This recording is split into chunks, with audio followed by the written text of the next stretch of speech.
હવે પૂજ્ય LM Vora girls સ્કૂલની દીકરી દિવિશા ત્રાજિયા, હેલો પપ્પા, હું તમારી દીકરી બોલું છું, એ વિષય પર સુંદર મજાનું વક્તૃત્વ રજૂ કરશે. આપણે એને જોરદાર તાળીઓથી આમંત્રિત કરીએ. દિવિશા ત્રાજિયા.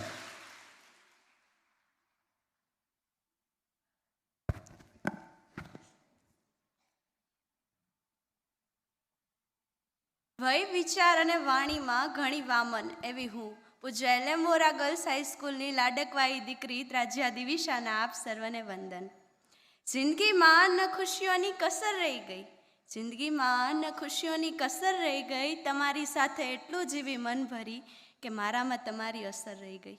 વિતાવી છે મેં જે તમારી સાથે, એ પલ મારી માટે ખાસ બની ગઈ. તમે મારા કિંગ અને હું તમારી પ્રિન્સેસ બની ગઈ. આમ તો દુનિયામાં લાખો સંબંધ છે, પણ ખબર નહીં આ સંબંધ જ મારી દુનિયા બની ગઈ. એક દીકરી જે પપ્પાને મોઢે નથી કહી શકતી, તે પપ્પાને પત્ર દ્વારા વ્યક્ત કરે છે. ત્યારે કહે છે, હેલો પપ્પા, હું તમારી દીકરી બોલું. બસ આવા જ વિષય પર હું આજે વાત કરવાની છું. પપ્પા, તમારી સાથે ઓછું બોલવું કે તમારા વિશે ઓછું કહેવું એટલે શું શબ્દ ઓછા પડવા?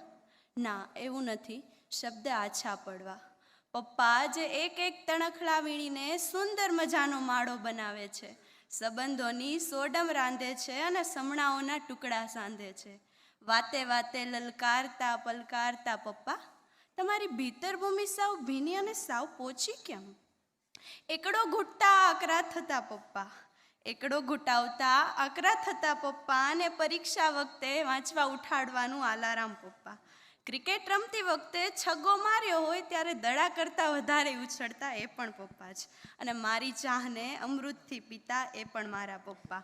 અને દીકરીની વિદાએ અશ્રુઓથી ઓળઘોળ થતા ને એ પણ મારા પપ્પા. માણસ જીવનમાં અનેક સંબંધ બનાવે છે. અમુક પોતાની જાતે બનાવે છે તો અમુક તેને વારસામાં મળે છે. બસ આવા જ સંબંધની સાથે ક્યારેક હસતા તો ક્યારેક રડતા આખી જિંદગી પૂરી થઈ જાય છે. બસ આવા જ સંબંધ આપણા છે પપ્પા. આમ તો દિવસભર એ વ્યક્તિ ઘરની બહાર રહે છે, છતાં સતત ને સતત ઘરના લોકોના વિચારમાં રહે છે. પોતાના શોખ તો એણે વર્ષોથી છોડી દીધા છે પૂરા કરવાના. હવે તો ખાલી પોતાની જરૂરિયાત જ પૂરી કરે છે. આમ તો પિતા માટેની લાગણી વ્યક્ત કરવી તે થોડીક અઘરી છે, છતાં એક નાનકડો પ્રયત્ન કરું કે મારા જન્મ સમયે સૌથી વધુ હરખથી રડનાર મારા પપ્પા હતા, તો વળી નાનપણથી જ મારા ભવિષ્યને ઉજ્જવળ કરનાર પણ મારા પપ્પા જ હતા. સુપર હીરોની જેમ પાંખો તો નહોતી, પણ એને સાયકલની પાછળ બેસાડીને આનંદિત સફર કરાવનાર પણ મારા પપ્પા જ હતા. તાવથી તપતા શરીરે મારી નાનકડી છીંક ખાતા દવાખાને દોડી જતા એ પણ મારા પપ્પા હતા. પપ્પાને સમજવામાં બહુ ઉતાવળ ના કરતા, કારણ કે પપ્પા એમ જલ્દીથી સમજાતા નથી. હું જ્યારે નહીં હોય ને ત્યારે તમને આ બધું સમજાશે, હું જ્યારે નહીં હોય ત્યારે તમને આ બધું સમજાશે. આવું કહેવાવાળા પપ્પા જ્યારે આ વાત કહેતા હોય ને ત્યારે ખરેખર સાચું કહેતા હોય છે. પપ્પાના ચશ્માથી દુનિયાના દરેક ખાડા દેખાઈ આવે છે. એમની સાયકલ પર બેસીને જે દુનિયાની આનંદિત સફર થાય છે, તેવી તમે કરોડોની ગાડીમાં બેસીને ફરતા હશો ને તો પણ નહીં થાય.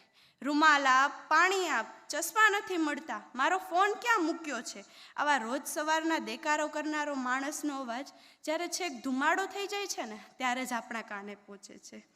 એટલે લોનના હપ્તામાં ખર્ચાયેલા ને થોડા થોડા વહેંચાયેલા પપ્પાને જો I love you, I need you કે મારે તમારી જરૂર છે એવું ન કીધું હોય ને તો આજે જ કહી દેજો. અંતે મારી વાણીને વિરામ આપતા એટલું કહીશ કે ખિલોના માંગતી थी तो खिलौने से सारा कमरा भर देते थे, एक खिलौना मांगती थी तो खिलौने से सारा कमरा भर देते थे.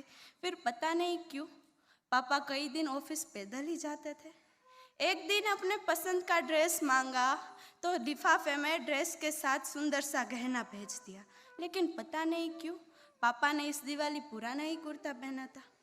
पापा थोड़ी ना है वो तो जादूगर है जो एक मांगने पर 1000 दे जाता है. अपने लिए बिल्कुल लापरवाह है, लेकिन हर महीने घर के लिए खुशियों की तनख्वाह लाता है. कोई तो बताओ यार, पापा किस दुनिया से आते हैं. अस्तु.